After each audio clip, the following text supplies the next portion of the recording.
Now, sometimes women place their voice too high. And again, speech, voice, and personality, very, very correlated. And this might have happened over time where I want to come across as friendly and I don't want to be bossy, or maybe I'm in a male-dominated room and I don't want to be the mean girl. And so that voice gets placed too high, thin, nasal, and you're not out there tapping into that leadership brand as all of you want to grow. Nasal resonance. I'm going to talk about resonance. Resonance has to deal with where we place our voice. And you can have full control over that. And you're going to learn more about that later on.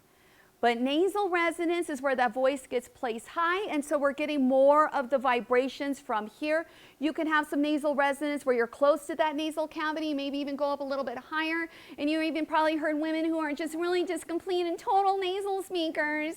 How are we going to listen to credible information with a voice like this?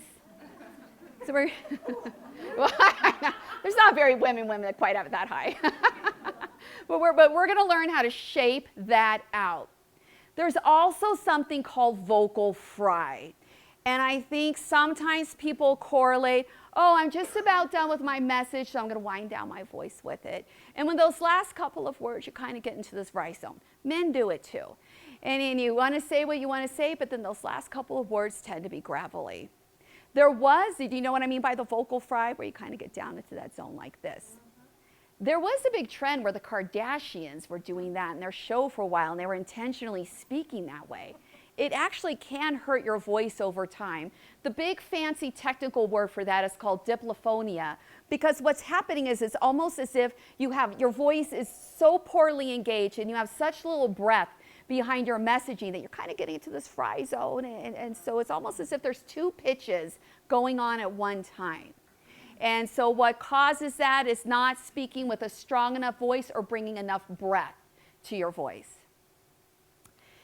And then the last one, some women, I meet and I work with such dynamic women, and some women are just not out there crushing it.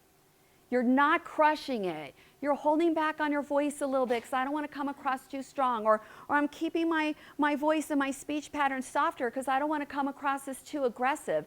And then people are talking over you in meetings, and you're not growing in your career at the rate that you want to be growing, and you're not out there crushing it. So ladies, those are our interfering speech and voice behaviors. I say let's crush them so we can grow our personal leadership brand. All right.